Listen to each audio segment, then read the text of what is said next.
Comedian Theo Von has fans concerned for his safety after completely bombing at the taping for his upcoming Netflix special.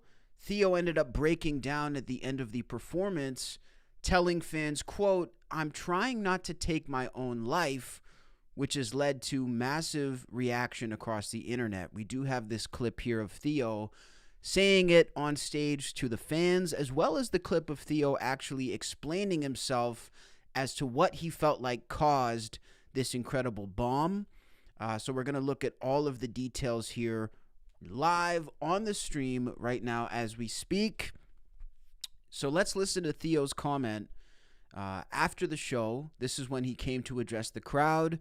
Then we're going to read some details about the actual Netflix performance and what happened, why fans are saying Theo bombed so bad. So let's take a listen to this first clip right here, right now. I don't know what to tell you about that, man. I'm having a long month. I'm trying not to take my own life. So I just want to get these photos. One more time. I don't know what to tell you about that, man. I'm having a long month. I'm trying not to take my own life. So I just want to get these photos. So obviously a super distressing comment here from Theo Von. I feel like the audience didn't really know how to take it because they're laughing. It sounds to me more like uncomfortable laughter than actual laughter. But yeah, Theo very clearly saying, look, I've been having a tough month. I'm trying not to take my own life, which is clearly something that people don't say lightly. Now, this show was evidently a fiasco in New York City at the Beacon Theater when Theo was trying to record his comedy special.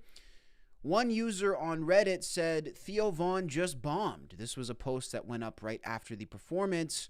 He says, "Saw Theo at the Beacon Theater tonight for his Netflix taping. Double ouch.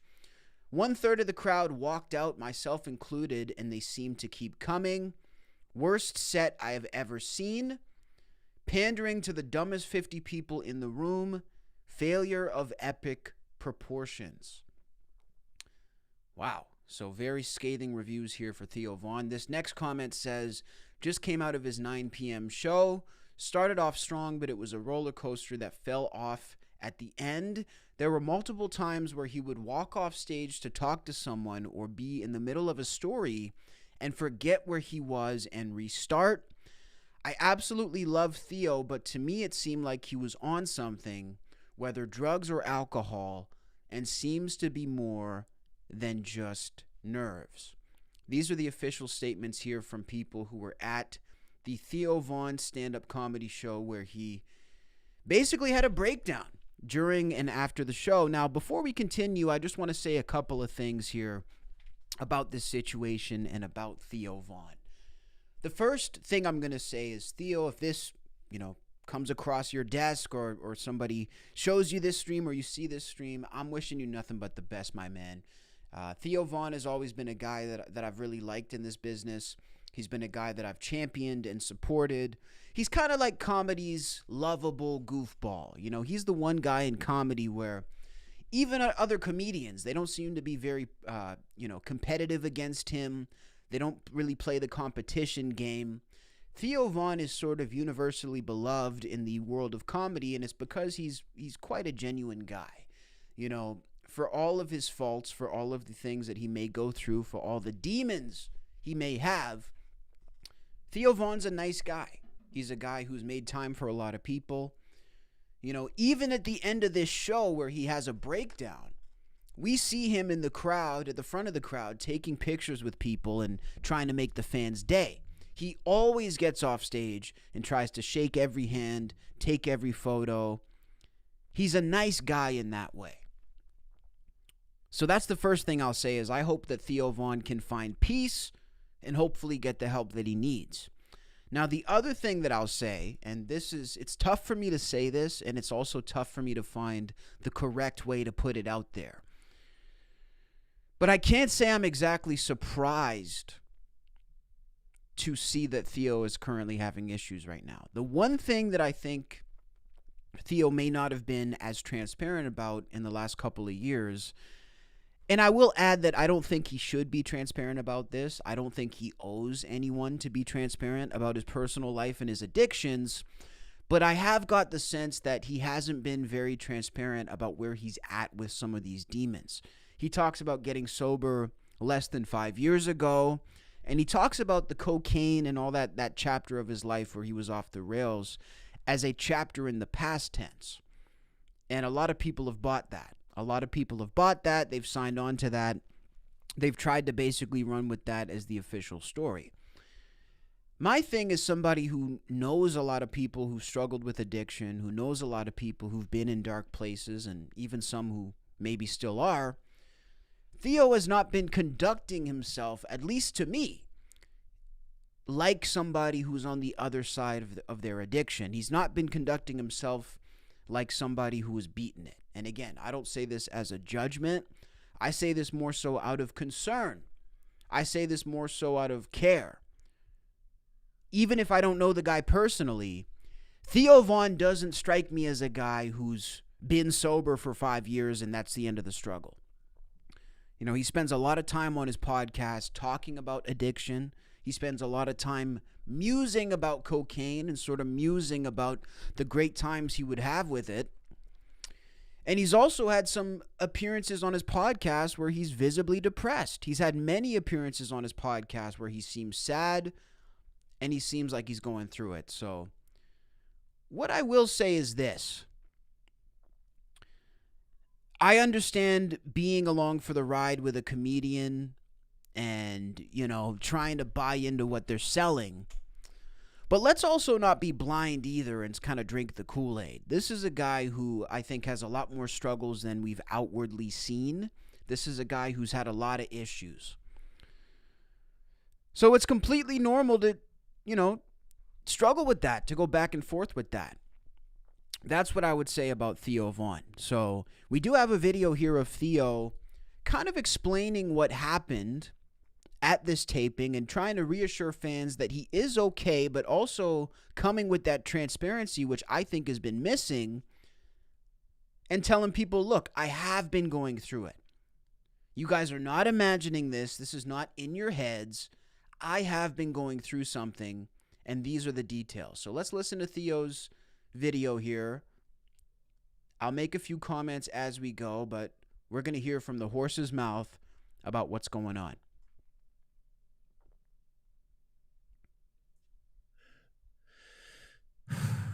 So now I have this thing with security, but then you get a security person and if you're walking on a security guy, then that's kind of uncomfortable. Because now you're like, it kind of makes you spooked. You're like, well, what's going on? So there's just like all of that's happening. And then we get to just the job, right? Like, which is performing, speaking in front of strangers. Like you had just seen this thing with Charlie Kirk, right? It's like we all watch somebody get lit up. We all watch somebody get murdered casually on our phones, right? Like, and I don't mean to say it like that, but that's how it came across to us. There's no warning on a lot of video you see, and like, so just a lot of, I think, unnecessary pressure, a lot of stress going on that I did. Some of it I was aware of, and some of it you just don't know you're aware of it, I think. So that's got to be part of this, right? The Charlie Kirk thing. And that was actually in the back of my mind. I do think a lot of performers, a lot of different people in the entertainment world, but especially people who've linked themselves to politics in the last couple of years, are understandably nervous now about going on stage since Charlie Kirk. I mean, we're talking about a guy who was not even a politician himself. We're talking about a guy who was a commentator. This is a guy who spoke to people for a living, and he was also in the same world as many of these comedians who've pivoted to politics and many of these other entertainers who, again, themselves are not politicians. I feel like there was a level of perceived safety for these people, feeling like, okay, well, we're not directly in politics, so it makes us safe when it comes to some of the political violence. Now that whole illusion is completely out the window since Charlie Kirk. So I do feel like this is adding pressure to people, again, especially people who've pivoted to the right-wing world of politics in the last couple of years. You know, Theo, very instrumental in getting Donald Trump elected, very instrumental in humanizing J.D. Vance. it would make sense that in the back of his mind, he might be wondering, look, is somebody coming for me too? Is somebody going to try to make an example out of me for what I've done? So I would say, like I'm seeing in the chat, do you think Charlie Kirk made him scared? Absolutely. And it makes sense. Nobody's safe anymore. There could be a crazy guy in a room somewhere who wants to get Theo Von just as much as he wants to get Charlie Kirk. You know, because I think like you just sometimes you don't know what stress you're holding. You know, one day there was I got a call from a friend of mine, and they said they were going into rehab, and I just started bawling, right?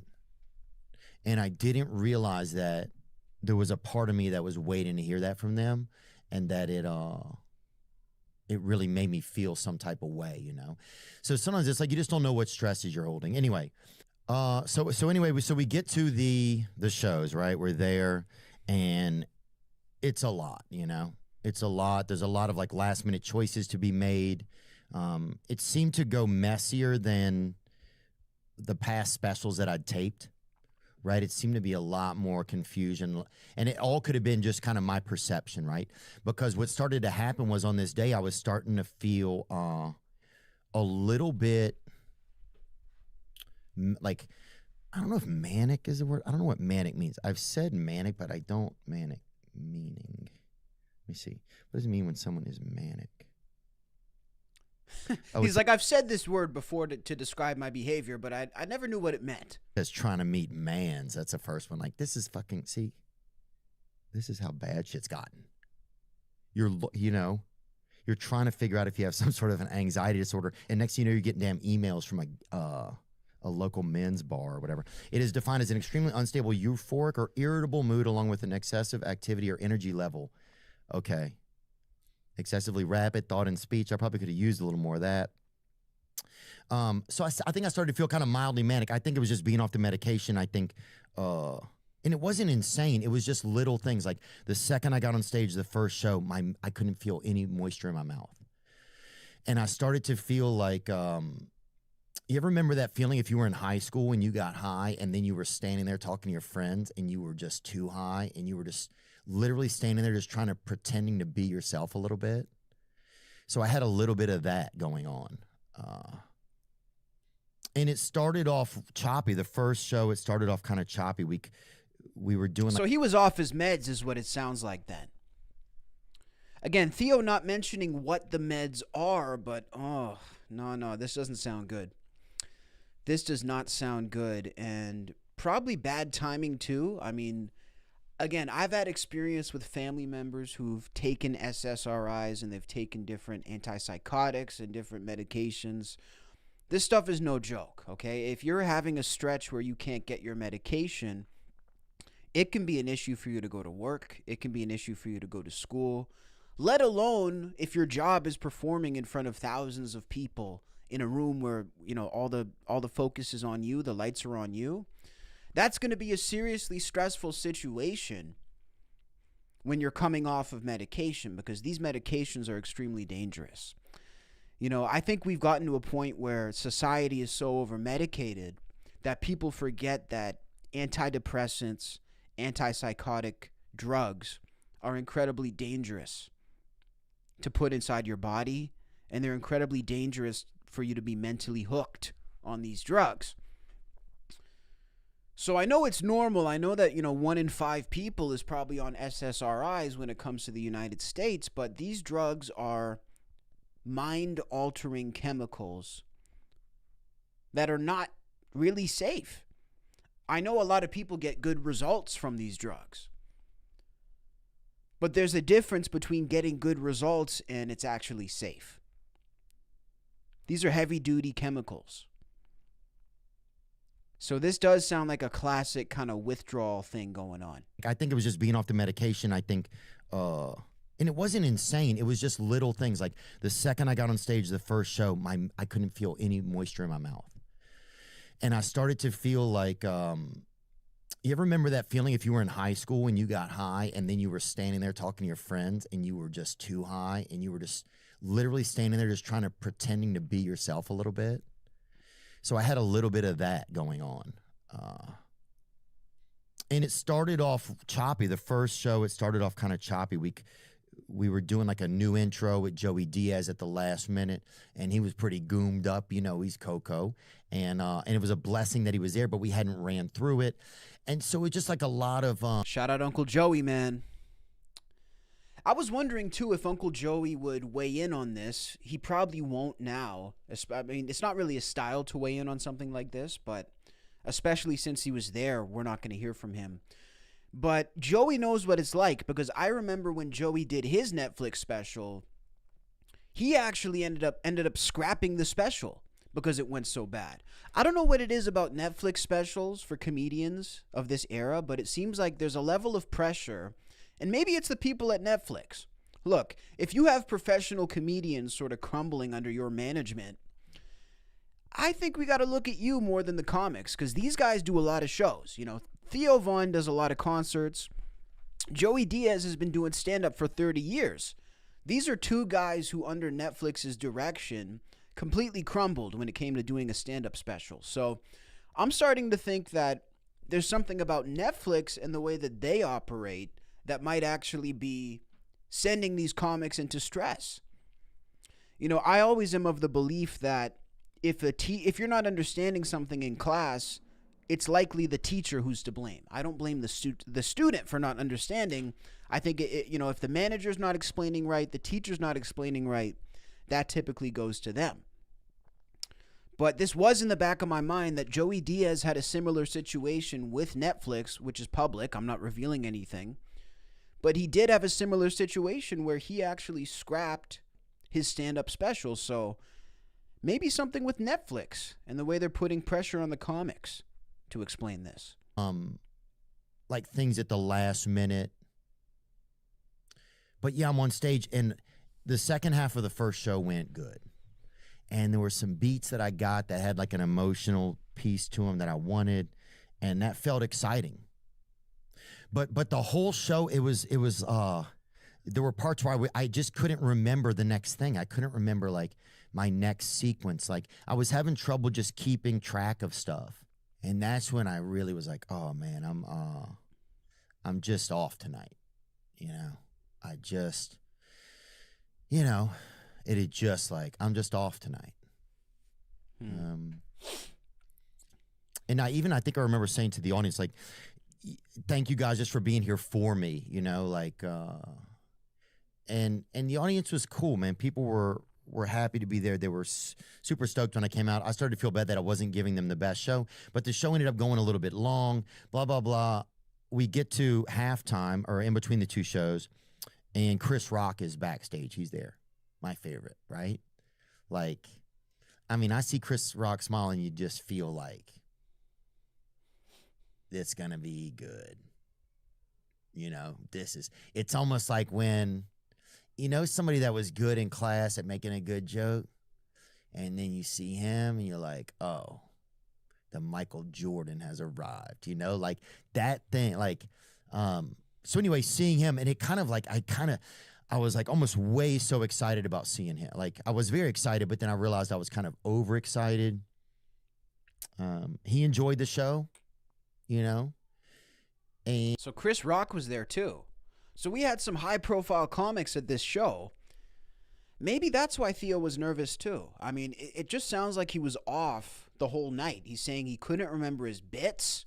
He couldn't concentrate. He felt manic. He was coming off his medication. Those are 4 factors that even alone would be huge to actually work against him for this show. But that is just the tip of the iceberg, those 4 reasons I just named, as to why Theo feels like he was unsuccessful in this show. So can I just say, too, it takes a lot to actually sit down and explain this. It takes a lot to actually sit down and look into a camera and be like, hey, guys, I was off. I was having a bad night. I got to give credit to Theo for this, man. Shout out the chat. And so I went into the second show feeling like, okay, I got to figure some of this out. I couldn't tell if people were like being like legit, like, okay, was it good? Was it bad? What was going on? And then I took an ice bath between the shows. I was doing my yoga, the same usual stuff I do. Anyway, sorry, I know this is getting long, but and then we did the second show, and the second show started out fire. First 22 minutes, we're cooking, and then I couldn't remember stuff. Damn. And we didn't put a teleprompter. We've done it for other specials. We didn't do it, and that was a bad choice. I don't know if I probably made the choice for sure. I don't remember. Hold on. He couldn't remember the jokes, but he had a teleprompter? Is that what he said? 22 minutes, we're cooking. I'm going back for a second. And then I couldn't remember stuff. And we didn't put a teleprompter. We've done it for other specials. Oh, they didn't put a teleprompter. We didn't do it. Okay. And that was a bad choice. Well, dude, he was all thrown off. Why are they changing shit from the way he typically does it? He usually has a teleprompter. He has no teleprompter. He's off his medication. He can't remember anything. And they're expecting him to not only do a good show, but to do a show that's worth putting on Netflix? Why are you setting up my boy Theo like that? Why are you setting up my guy Theo Von to fail like this? That's my question. If there's any time to do things the way they're normally done for a performer, it's probably before they get up to do one of the biggest shows of their lives. You know, if I'm going to have Kiss come and do a show, Kiss Alive 2, I'm going to look at the blueprint for Kiss Alive 1 and see what made them successful for that record to try to replicate it for the second live. I'm not going to take Bill Cosby and say, well, you can come on stage, but you can't sit down for this set. You know what I mean? I'm going to let the guy do what he typically does. So this sounds like a mixture, and we're going to hear the rest of the clip, but it sounds like a mixture of bad timing, bad management, and again, I hate to repeat myself, but the dangers of SSRI and antipsychotic medication. Very, very dangerous. I cannot overstate, my friends, how dangerous these medications are. I highly recommend you do not take them. Again, there's a lot of people out there with a lot of different ailments who find a lot of relief in medication. I'm not going to deny that. But any doctor will tell you it is better for your brain not to be on those pills than it is to be on those pills. We're talking about a guy in his mid-30s here, Theo Von, suffering from memory loss, suffering from impairment of speech. These are serious impairments that are happening because they're changing the chemical balance in his brain with these dangerous drugs. That on top of mental health issues is a serious cocktail. It's a serious combination. I don't know if I probably made the choice for sure. I don't remember. But so I had to ask for help. You know, I was like having to ask off stage because I wanted to get everything in sequence. You know, and I think I got stuck on this like sequence thing, and it was just hard, man. It just, I didn't feel like myself. I felt like I was trying to kind of pretend to be myself, and it wasn't insane or extreme. That was it. And we got to the end of the show, and we were standing around afterwards with the producers and the director, my friend Kevin, and just like, did we get it? You know, did we get it? Excuse me. Did we get it good enough? You know, because I want this special to be, you do the material for so long.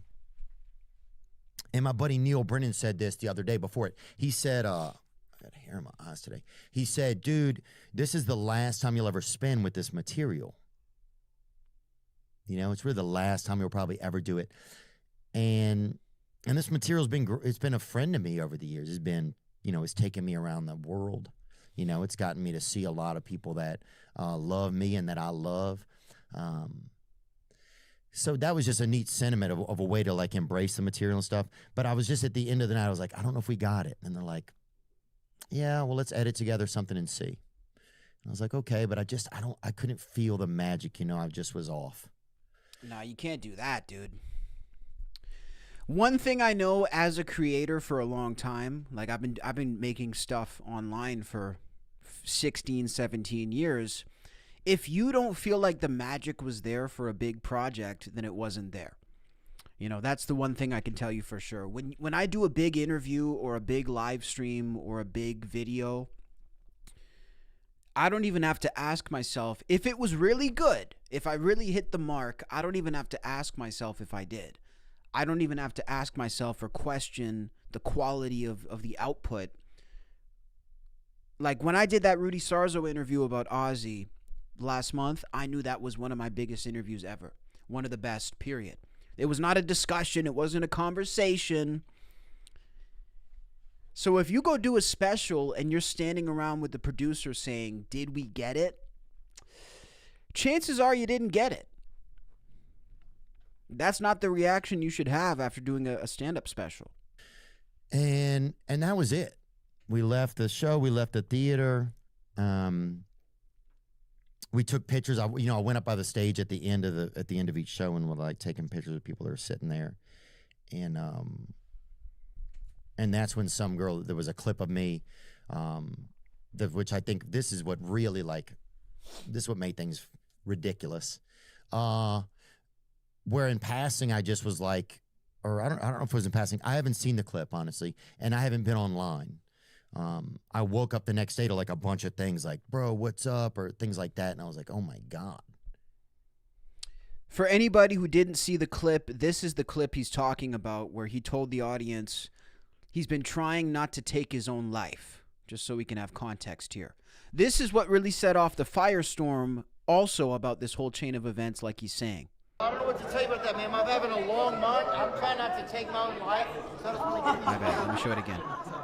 I don't know what to tell you about that, man. I'm having a long month. I'm trying not to take my own life. So I just want to get these photos. So that's what he said after bombing. I'm trying not to take my own life. And this set off a big firestorm for Theo online. What's going on? Like, did I steal somebody's horse? Did I hit somebody with a vehicle? I have no idea. It was just kind of alarming. And then a buddy of mine sent me a clip, and I could just see the outside. And it was like, you could see me on stage. And then people were asking me about suicide. And I was like, oh, God.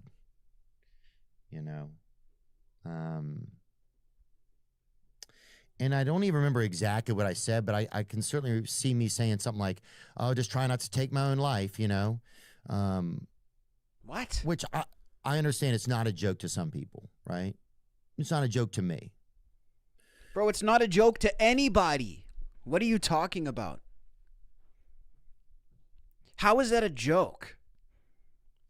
Like, which part is the punchline, Theo? It's like, obviously it's not a joke to you, it's not a joke to me, but it's not a joke in general. Where's the punchline?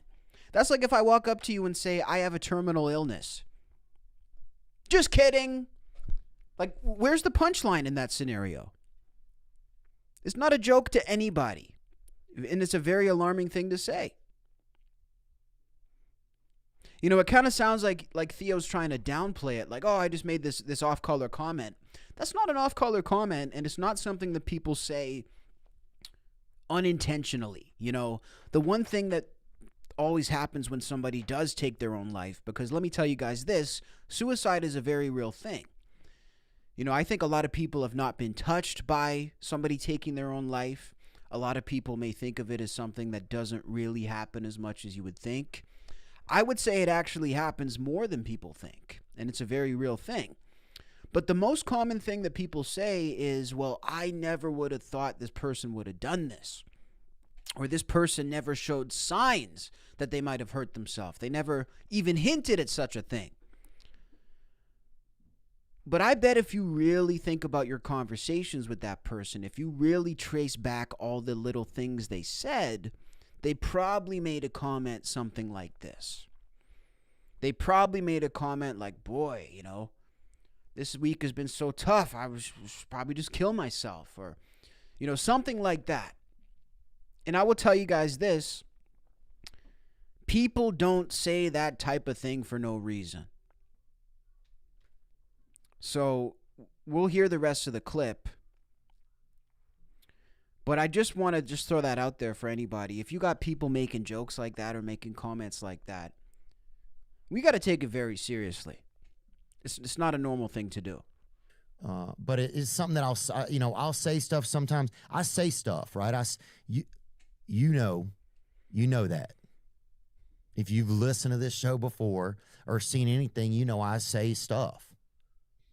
I would never take my own life. I would never take my own life. Okay? You hear that, Israel? Whoa! What the fuck? Hang on a second. What did he say? You hear that, Israel? What?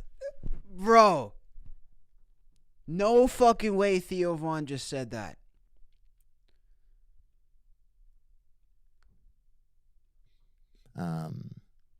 I would never take my own life. I would never take my own life. Okay? You hear that, Israel? No way. Bro got the call. Theo got the call, guys. What the fuck?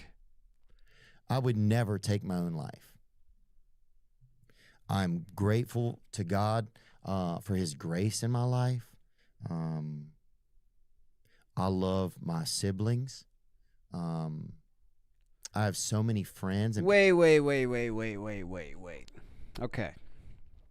See, now I'm starting to think there's other reasons for his fear. Now I'm starting to think this may be more politically tied than we even thought.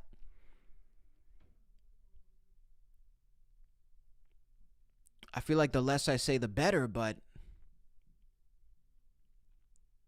people that love me and people that I want to see their children grow up. I'm hopeful that I get to have a wife and meet my own children one day. Like, there's a ton of things in my life that keep me alive and hopeful, right? I want to be able to have an impact in the world. I'm hopeful that I get to have a wife. Bro, who's preventing you from having a wife? Who's preventing you from living, Theo? This part is super suspicious. I gotta just go back for 2 more seconds because I actually can't really believe what I'm hearing. He says, Israel, I am not suicidal, and starts describing that he hopes to have the opportunity to have a wife and kids. Who is stopping you from having a wife and kids, Theo? This is not helping the theories. This is not helping the conspiracies.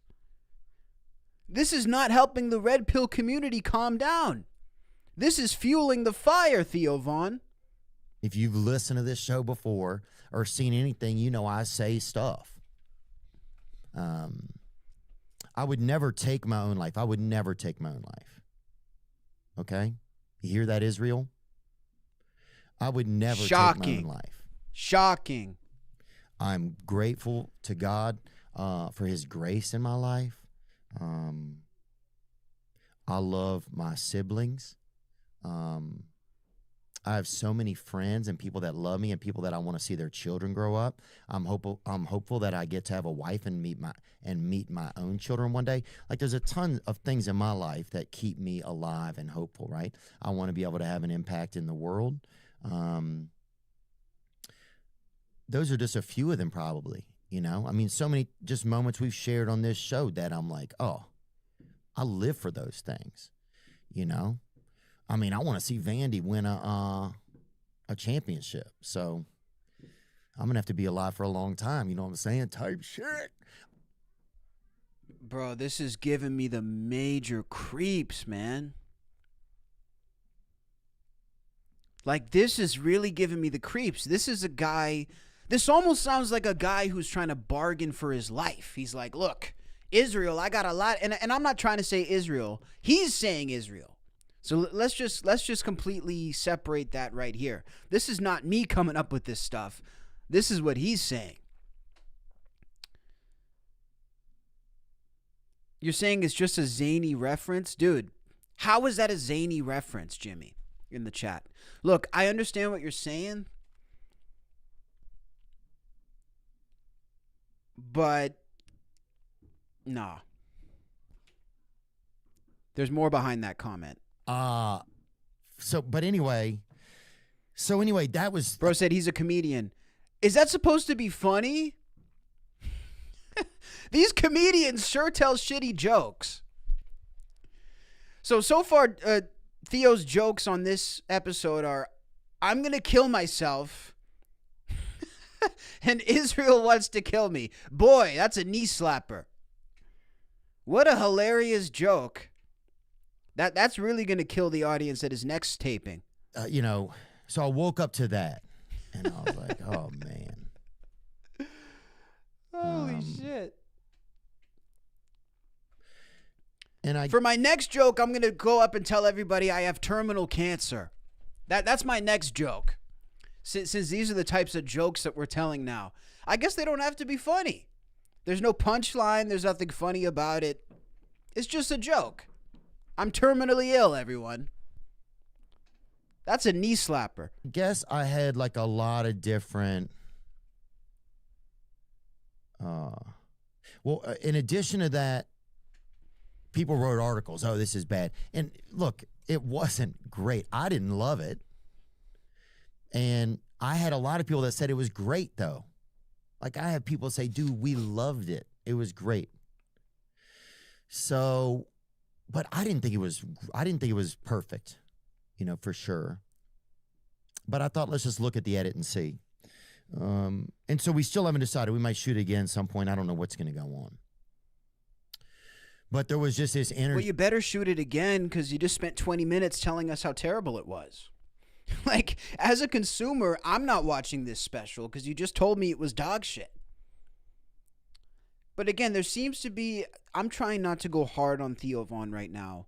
And I'm trying, like, obviously I have to react and be entertaining.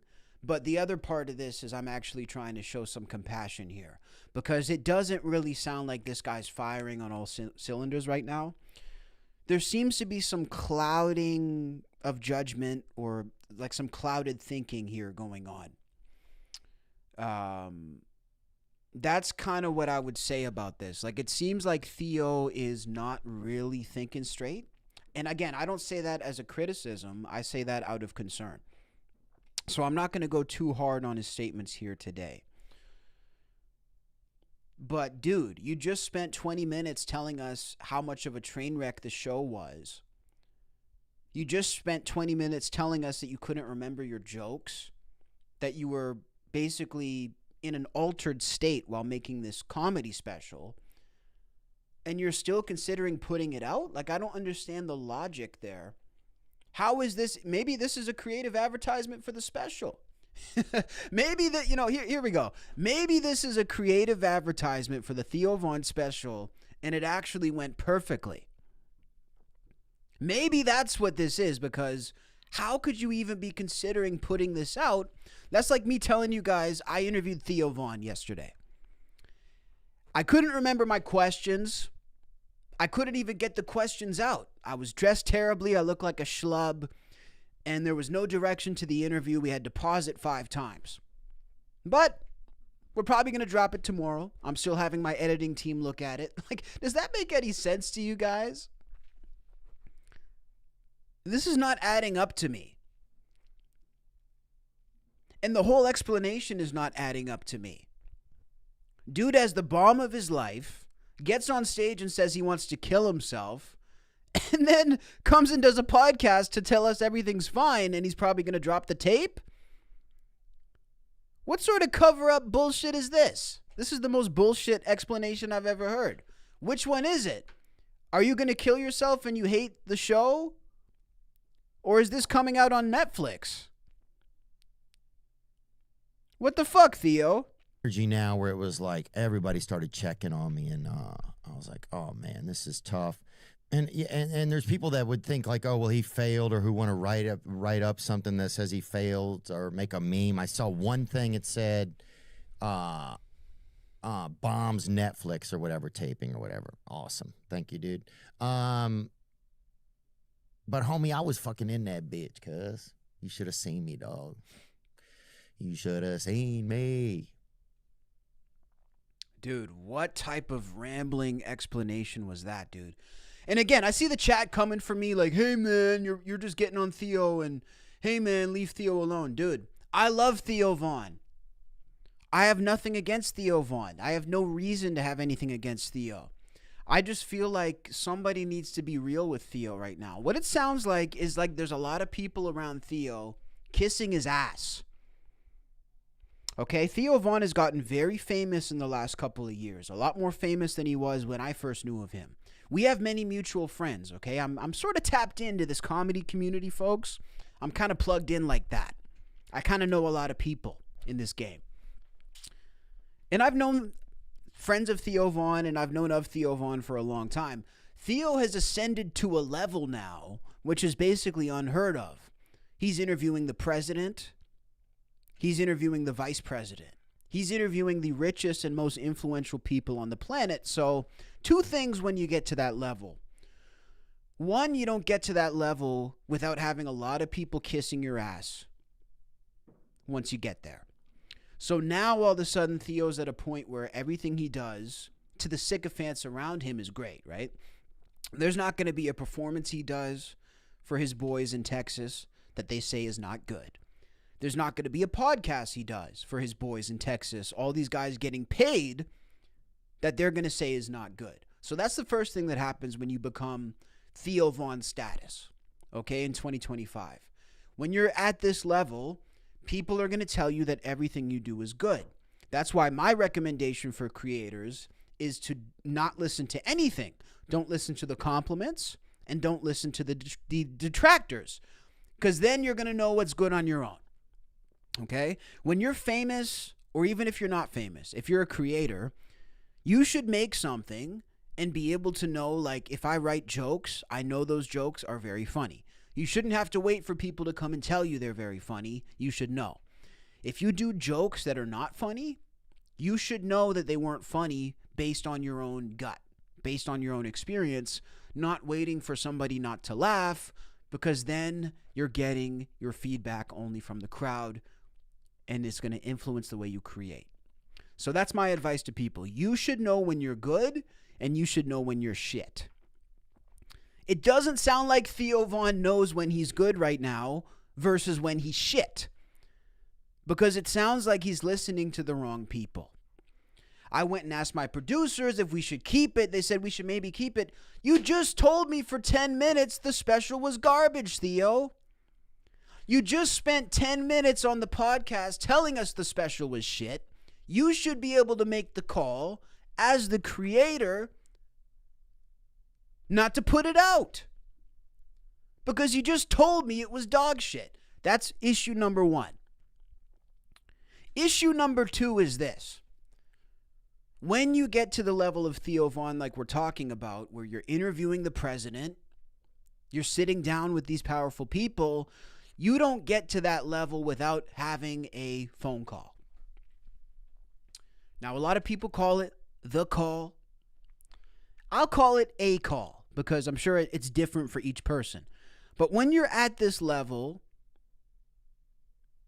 when you're sitting down with the president of the United States, helping decide the fate of an election, when you're at the White House during presidential inaugurations, when you're rubbing shoulders with the leaders of the world, you get a phone call. You know, people love to run with this idea that there's guys like a Theo Von because he's lovable, right? He's lovable and relatable. People want to run with this idea that, well, everybody else gets a call except for Joe Rogan and Theo Von.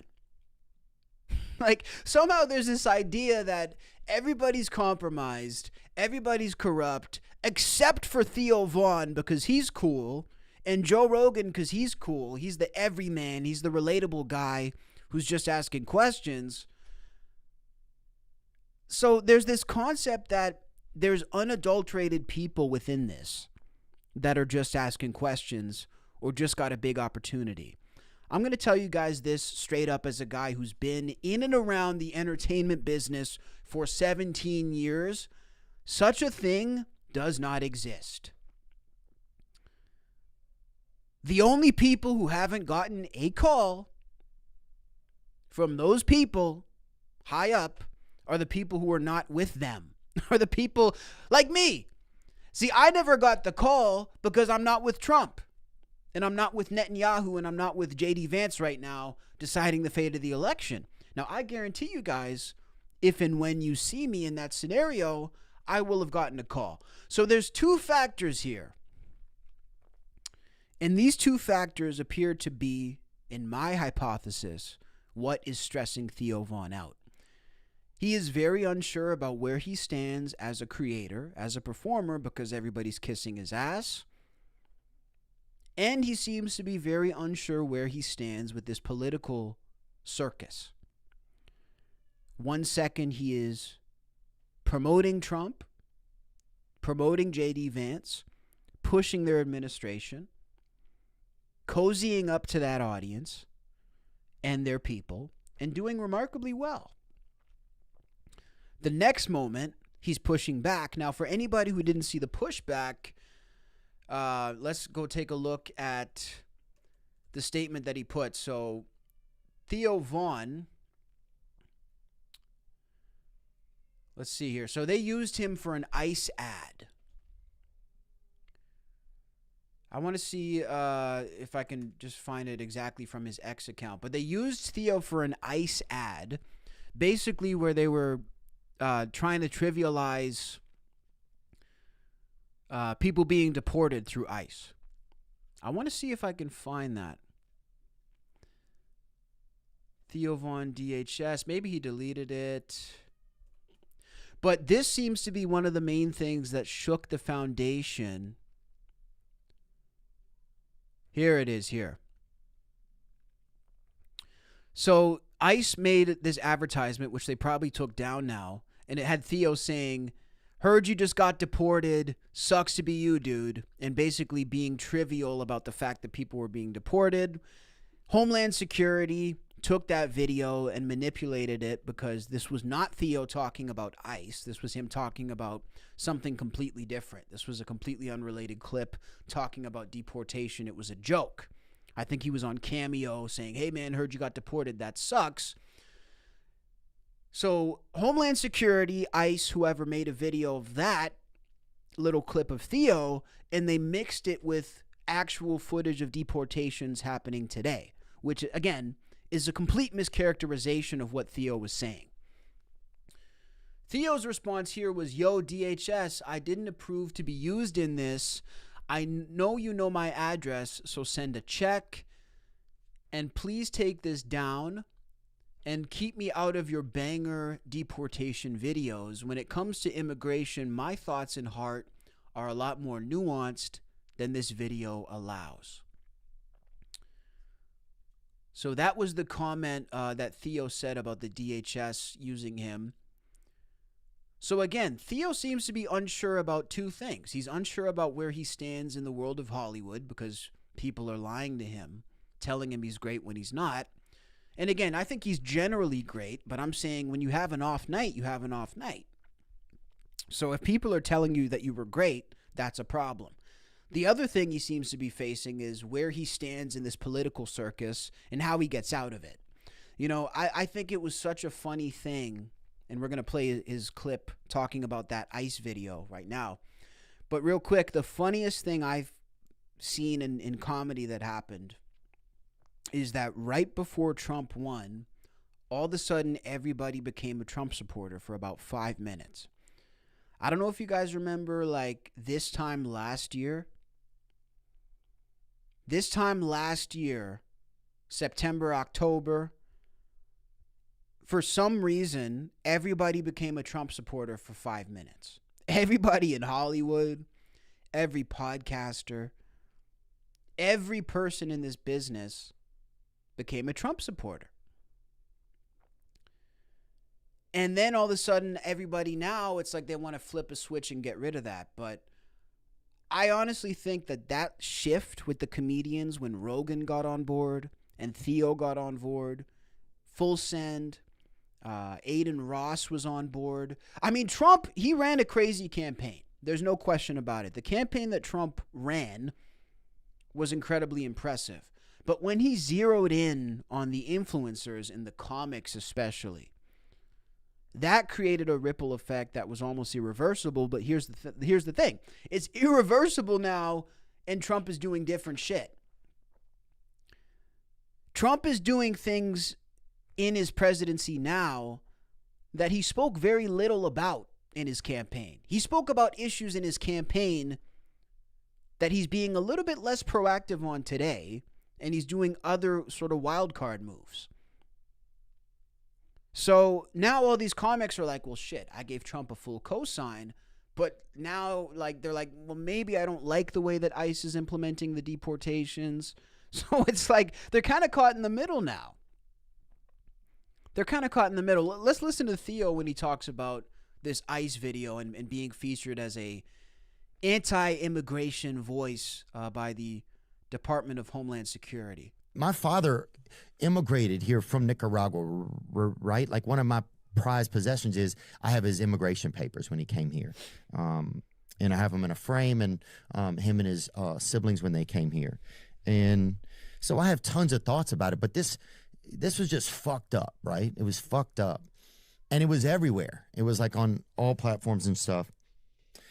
So that had me really kind of paranoid. You know, that had me start to get kind of paranoid and, you know, like closing, like, you know, I had the curtains in my house kind of closed. I was just like, you know, you're paranoid. See, he's scared of getting shot. Straight up. He's scared of getting Charlie Kirked. Like I said in the beginning, that's exactly where we're at. We just saw a dude get shot in the head, mostly for supporting Trump. Now we have guys like Theo Von who are like, I literally helped Trump get elected. So what happens to me now? You know, that's one of the main things that people talk about with Charlie Kirk. Yes, he was quote unquote offensive. I would say offensive to soft people. Because honestly, the people who call Charlie Kirk a right-wing extremist, in my opinion, don't actually know what right-wing extreme ideology even is. You know, they don't realize that Charlie Kirk is actually not extreme enough for the real extremists on the right. So Charlie Kirk was a lot of things, but he wasn't a right-wing extremist. But okay, he offended some people. But one of the main reasons people actually hated Charlie Kirk above his own opinions was the fact that he was instrumental in helping Donald Trump win the election. In this last election. That's one of the main things that people talked about was, yes, he was a political commentator, he was a business owner, whatever the case may be, but he was also one of the guys who helped put Trump in the White House. Now, if you're thinking logically, that puts other people in danger as well. You know, Theo Von, very instrumental in putting Trump in the White House. Joe Rogan, very instrumental in putting Trump in the White House. As a matter of fact, I don't even know if Trump would have won if it wasn't for those appearances. I think we had a point where when Kamala first came out, it was accepted that she was a more suitable opponent than Biden because she at least knew what was happening around her. You know, Kamala was not a good opponent, but at least she knew she was alive. You know what I mean? She knew she was alive, and she seemed to somewhat understand that she was running for president. So I think once they first debated Kamala and Trump, that was accepted. It was like, okay, he has a more formidable opponent now, not necessarily because of her content of her speech, but because she at least knows she's speaking, and she knows she's living and breathing. So then at that point, Trump was like, no, we got to go full cylinder on the youth. We got to go all the way on the young people. He got himself on Aiden Ross. He got himself on Rogan. He got himself on Theo. And then he won in a landslide. But I really don't think that without that final stretch, especially when Rogan went 3 for 3. Rogan went 3 for 3. He had Trump on himself. He had J.D. Vance on. And then he had Elon Musk on. Basically begging the audience to elect Trump president. Elon Musk said on the Joe Rogan Experience in October of last year that if we don't vote Donald Trump into the office, this will be the last election. We had basically doomsday sort of style messaging begging us to vote Donald Trump as the president. And here's what's happened now. A lot of these guys realized that they were used as political pawns. And I think Theo Von is probably the first guy to wake up to that. Rogan, I would say, knew it all along because he is a shill, in my opinion. I don't think there's anything genuine about Rogan. So I think to be taken advantage of, you have to have a pure intention in the beginning. Where I don't think Rogan did, to be honest. I think Rogan's a great podcaster. I think he has a great show. But I don't think he has great intentions. I think he's a lot more smart and a lot more calculated than people give him credit for. Theo, on the other hand, is a great entertainer, but he's not as calculated. And I don't say that to be disrespectful. I just think it's a fact. He's not as calculated as, say, a Joe Rogan. So I think it leaves him more vulnerable to actually be taken advantage of as a political pawn. All this to say, folks, before we roll the rest of the clip, all this to say, I think this is now dawning on Theo. I think Theo now is like, oh shit, I got wrapped up in this. Maybe it wasn't just a great opportunity for my podcast. Maybe I got played like a fiddle. Maybe I helped a guy get elected who I might not actually agree with. Maybe I got a guy elected who might put my safety in danger. That appears to be what Theo's saying. But let's roll the clip back. I want to hear it in its entirety. Let's check it out. My father immigrated here from Nicaragua, right? Like one of my prized possessions is I have his immigration papers when he came here. And I have them in a frame, and him and his siblings when they came here. And so I have tons of thoughts about it, but this was just fucked up, right? It was fucked up. And it was everywhere. It was like on all platforms and stuff. So that had me really kind of paranoid. You know, that had me start to get kind of paranoid and, you know, like closing, like, you know, I had the curtains in my house kind of closed. I was just like, you know, you're paranoid. I woke up the next morning. Sorry, I need some water.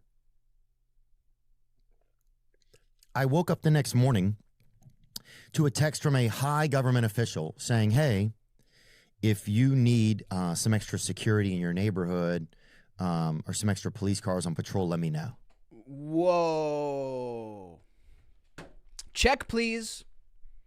Ladies and gentlemen, what was I just telling you 5 minutes ago? I need a certificate of apology from anybody in the chat who doubted me. I just told you he got the call. What did I just say? Theo Von got the call from high-level people. He's in the mix now. I just called it. To a text from a high government official saying, hey, if you need some extra security in your neighborhood or some extra police cars on patrol, let me know. Bro, this dude's a comedian. This isn't even a political guy. So now we have admitted on tape that the government has contact with stand-up comedians and podcasters, offering them government-level security for what they're doing. Absolutely outrageous. Where's TMZ on this? Where's all the reporting? Why am I the guy reporting this? It's a breaking story. Need some extra security in your neighborhood or some extra police cars on patrol, let me know. And I'm like, what? What are you talking about? Extra security? I don't have any, like, you know, I don't even know the code to my Ring camera. Like, I don't even know how to log in. So it's like, and like, what, you're just going to put police cars in my neighborhood? What are my neighbors going to think? Now they're fearful. Like, it just like, I don't know, man. That like really kind of shook me. It really kind of shook me. But you keep marching on, you know, and you start getting security, and then now you have security, right? And the thing is, you just don't know. Wow. You just don't know. Right? There was a moment on the, like, it was White House, because the White House also put this out. Wow. This is a shocking story. Like, I cannot believe that nobody else is talking about this. The White House itself has offered heightened security to stand-up comedians and influencers because of where they may stand from supporting President Trump. That is a bombshell. That is an absolute bombshell, and I'm blown away. But here's the thing. This all confirms exactly what my theory was even before knowing this, because I'm no expert, but I can read somebody's face. And again, I've said this before. You don't need to be an expert, guys, to have a gut feeling. There's no way to quantify that. It's not tangible, and it's not reliant on expertise. When you look at somebody and there's a look in their eye that's telling you something, a lot of the time you're right. It doesn't mean you're a body language expert. It doesn't mean you're a psychologist. What it means is that gut feeling is something we've had since the beginning of time.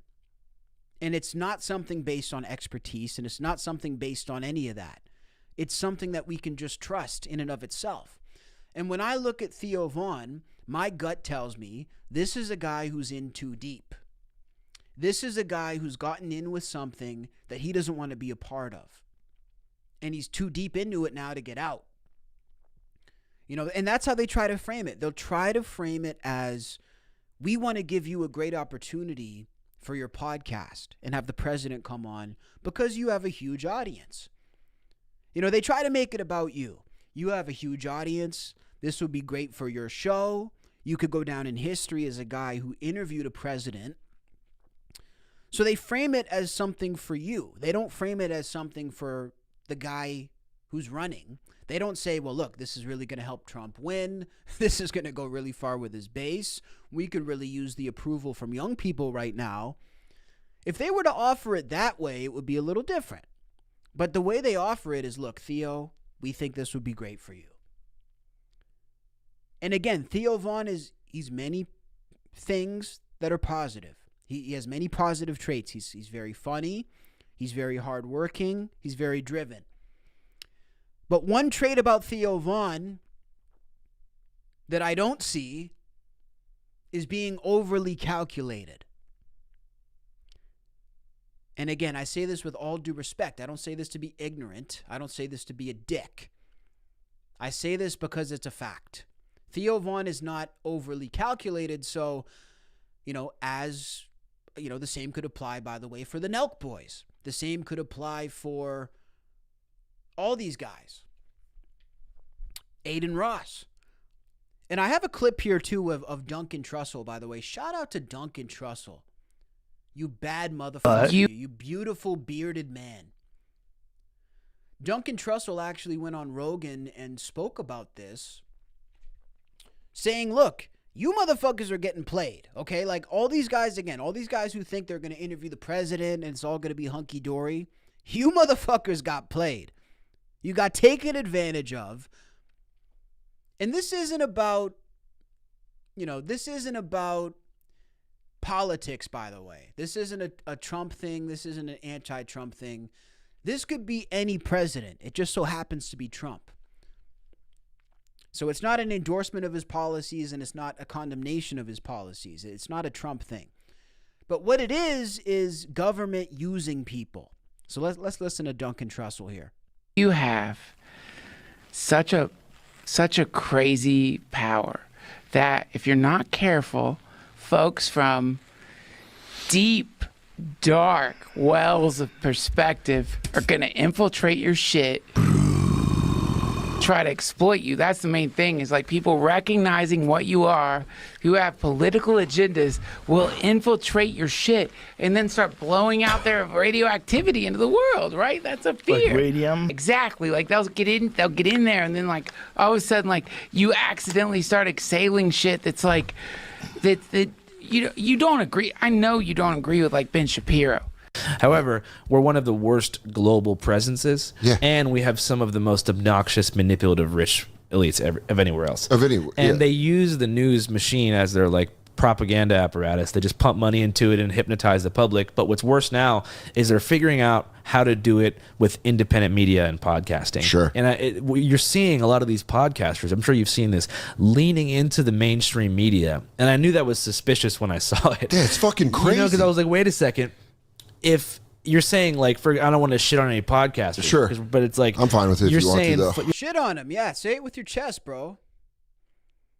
I don't know who this guy is, but I would take him more seriously if he said it with his chest. You're saying, I'll fucking fuck Fox News, yet you give Joe Rogan, Theo Von, and Jake Paul a front row at the fucking inauguration. Yeah. And the Nelk Boys, I think, were there too, but they got snubbed. But the point is, I'm saying it's like, they used Trump. Bro, why are the Nelk Boys at the inauguration? Like, what is this world that we're living in? What is this timeline? Yeah, front row at the inauguration, we have the Nelk Boys. We have Theo Von. He's a great podcaster, the greatest podcaster, not from China.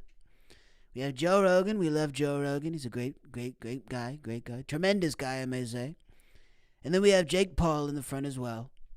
What the fuck is this timeline? And those people used the podcast sphere to manipulate their way into the White House by, like, assuming this, like, oh, I'm just your friend. It's me, bro. Trump, your buddy. You know? Yeah.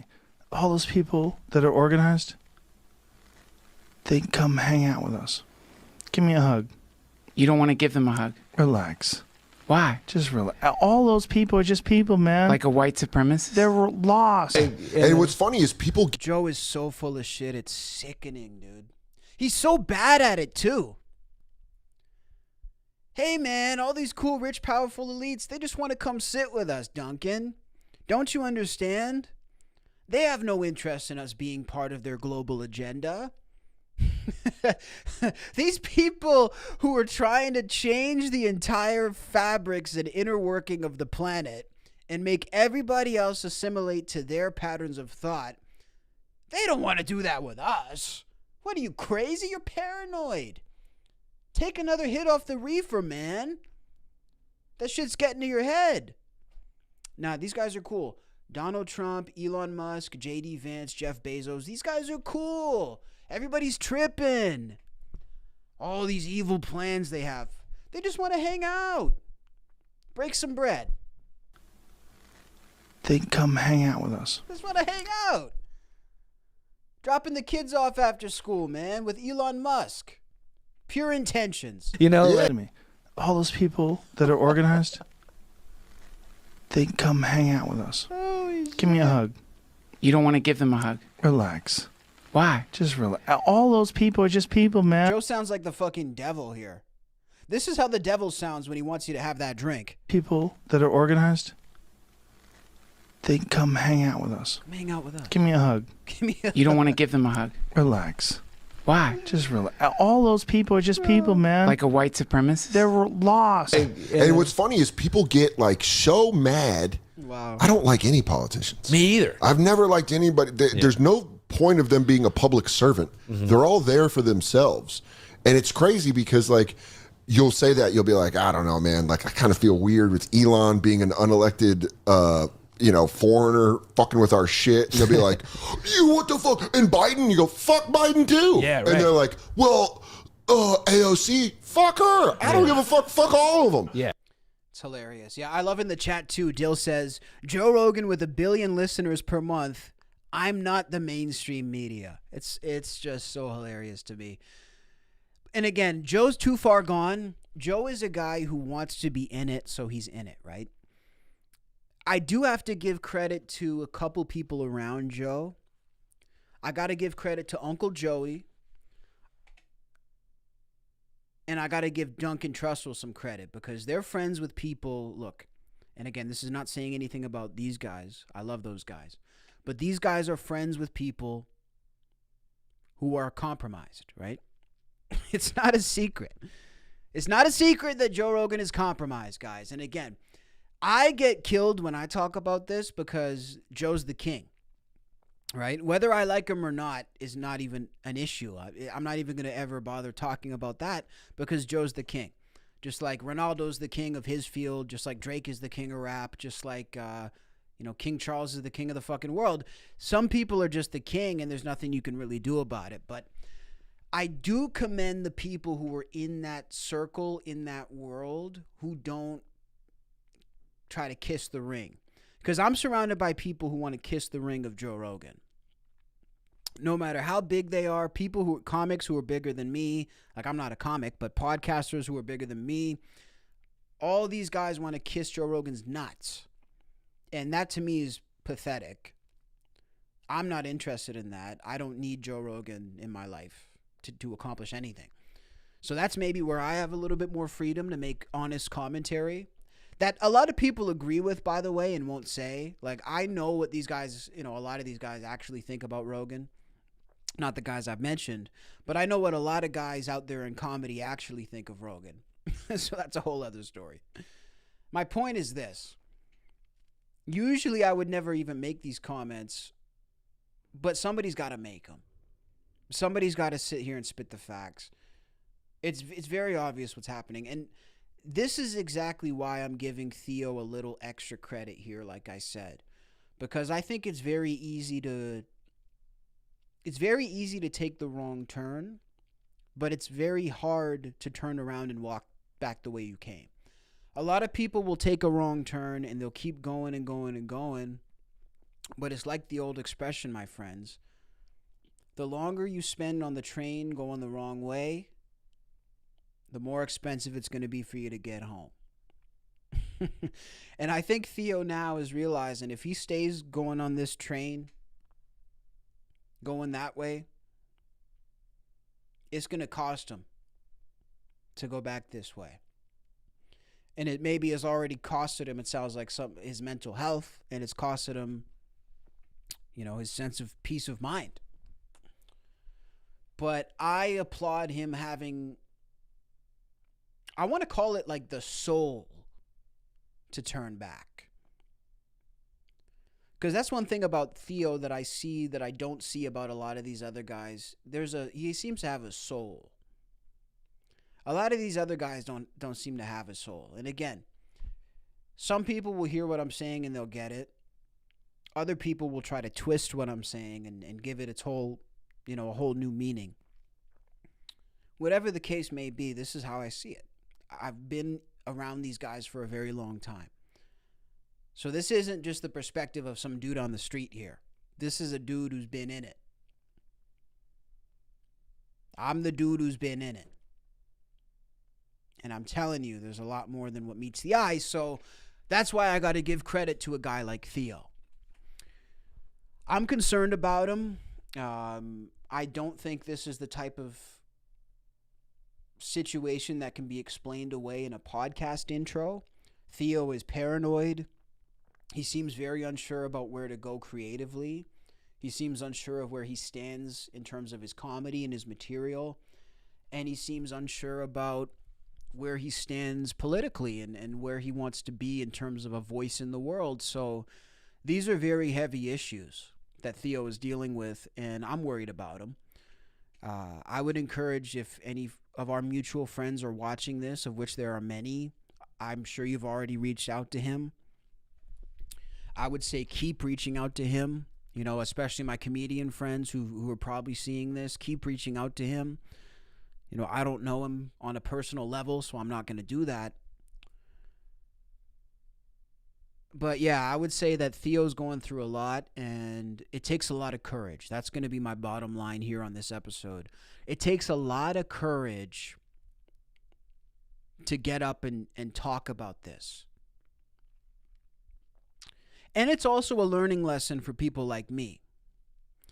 I'm in a position where I'm trying to get to Theo Von status, and, I'm blowing up slowly but surely. We'll get there when we get there. But this is a good lesson, too, about what opportunities to take and what opportunities not to take. And it's like, just because you can do something, it doesn't mean you should. And this is why I respect Joey Diaz so much, and why, he's a good friend of mine. I have so much love for Joey because he's really a great man. But the one thing about Joey that stood out to me, and Joey never told me this or anything like that. We've never spoken about this. But from my independent perspective as a man, the one thing I respect about Joey is Joey has been around Trump a lot at the UFC. So you look at the UFC when Trump shows up and everything gets shut down. I'm pretty sure Joey Diaz has attended like 3 of those UFCs where Trump was there. Meaning Joey Diaz is somewhere within 5 to 15 seats away from Donald Trump at multiple of these events, multiple UFC events, where Trump is taking pictures with everybody. He's meeting every influencer. He's shaking hands and kissing babies. We have not seen a single photo of Joey Diaz with Donald Trump, even though he's been within proximity of him to take the photo on numerous occasions.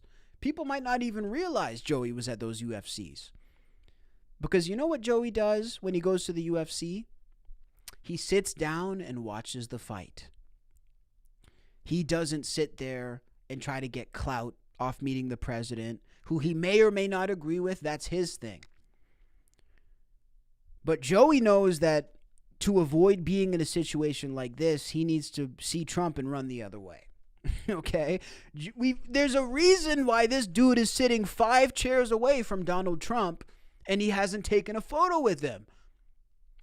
It's because Joey doesn't want to be looking out of his blinds at night wondering if someone's coming to get him. Regardless of how you feel about Trump. Again, this is not a census of whether or not you approve of Donald Trump. This could be any president. This is the type of hatred that political affiliation breeds in 2025. It could be Republican, it could be Democrat, it could be anybody. Joey is smart. He sees Donald Trump, he walks the other direction. And you know something? I'm going to do the same goddamn thing. I applaud that. Because look at the turmoil. Look at the turmoil. Look at the chaos. Look at the paranoia, the drama. Look at the drama. Who wants to deal with peeping out the blinds? I got enough problems. I have a list of problems that would make your fucking head spin. And you've probably got the same thing. You explain to me why I need that type of drama in my life, so it's a cautionary tale, is what it really is. It's a cautionary tale.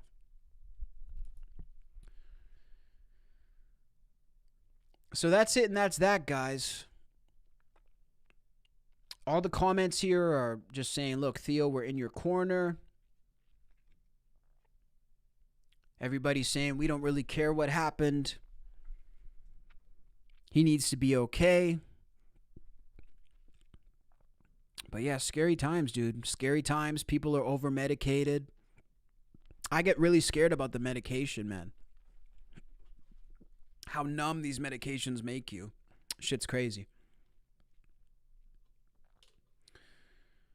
But yeah, I think that's pretty much it for today, guys. Let me know what you guys think about Theo Von. Lots to talk about. I love the fact that we're talking about the deeper levels to this shit. The deeper layers of what's actually going on. And giving our perspectives about it. I love every second of it. So yeah, guys, let me know what you think down below in the comments. And like I will say, you know, like I have been saying, I just want to end it off with, you know, I hope Theo's okay. I hope that we can get to a point where he feels good. I hope he can get to a point where he feels confident about what he's doing and that he feels like himself again. You know, I ultimately feel that. I don't care what you're going through. I think everybody deserves to feel like themselves. So I send Theo all the best. I don't know him, but I care for him. I care for his life, and I hope he's okay. I hope he's okay. Appreciate you guys checking in. I will drop a couple more videos today. I will come back on live tomorrow. Angel says, you're on here too talking. Are you scared as well? No, I'm not scared of anything. I feel like anybody who misunderstands what I say is probably doing it willingly. So I'm not really scared. By nature, I'm not really scared of anything like that. You know, I've had lots of people threaten me. I've had lots of death threats. I've had lots of all types of stuff. And You know, my answer is always do what you got to do. I'm here. You know, somebody wants to meet me, somebody wants to follow me, I'm here, I'm ready to deal with it. So, you know, I'm no Arnold Schwarzenegger, I'm no bodybuilder, but I'll deal with what I got to deal with. So that's it and that's that. But I love you guys. We'll chat again soon. And sending big love over to our brother Theo Von. Theo, you're our brother. You're our brother in comedy. You're our brother in podcasting, my friend. So I hope you get well, get better. I cannot wait to see the